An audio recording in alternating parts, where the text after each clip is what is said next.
Welcome, my dear students of grade 6.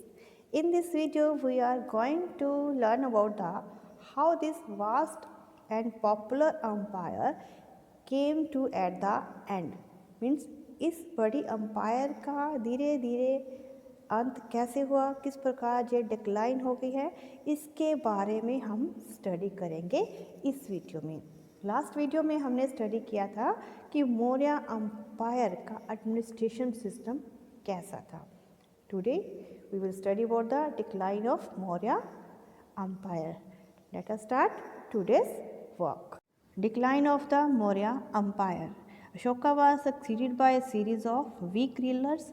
Ashoka के बाद जो भी रूलर्स आए वो वीक रूलर्स थे। अशोका की तरह ब्रेव और स्किल्ड एडमिनिस्ट्रेटर नहीं थे जो इतनी बड़ी एम्पायर को संभाल सके। As a result the administration began to collapse. Administration system धीरे धीरे कोलैप्स मीन्स टूटना शुरू हो गया। The last Maurya ruler Brihadratha was assassinated by his own commander in chief Pushyamitra Shunga. और जो लास्ट रूलर था बृहद्रथा को उसके ही कमांडर इन चीफ ने एसेसिनेटेड मीन्स मार दिया, कत्ल कर दिया, और उसने एक नई डायनेस्टी की नींव रखी, that is Sunga dynasty in 185 BC to 773 BCE। Causes of the downfall.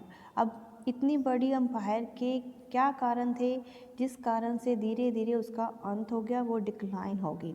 First one is week successor of the Ashoka. Ashoka के बाद जो भी रूलर्स बने वो वीक रूलर्स थे, they were not efficient rulers.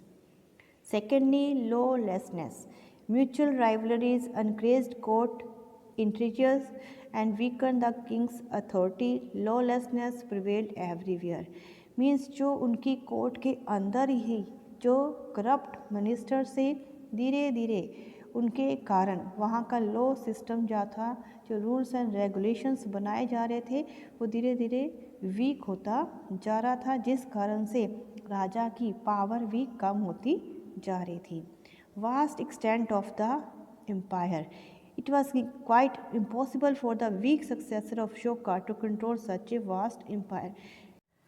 Maurya empire vast mean बहुत ज़्यादा एक्सपैंड हो चुकी थी, और इतनी बड़ी एम्पायर को जो अशोका के बाद जो वीक सक्सेसर्स आए थे उनके लिए उन्हें संभालना काफ़ी मुश्किल हो रहा था। Large army could not be paid due to the lack of the monetary resources.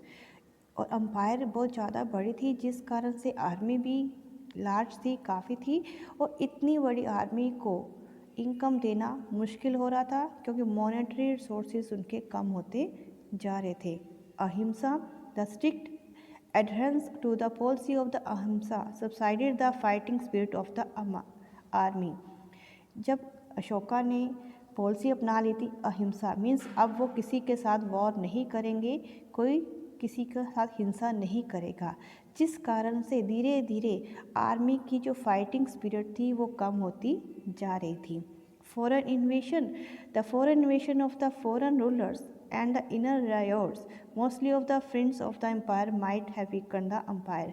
जो बाहर से लोग एम्पायर पर इन्वेट कर रहे थे, अटैक कर रहे थे, और इनर मीन्स जो उनकी कोर्ट के अंदर ही, एम्पायर के अंदर ही जो भ्रष्ट ऑफिसर्स थे, उनके कारण ये एम्पायर धीरे धीरे वीक होती जा रही थी। So these are the different reason of the decline of the Maurya empire. That's all about the decline of the Maurya empire. I hope that is clear to all of you.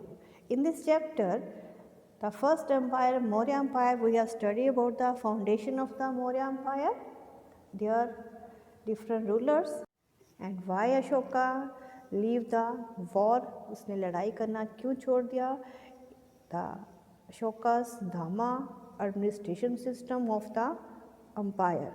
I hope this chapter is clear to all of you. Thank you for watching this video.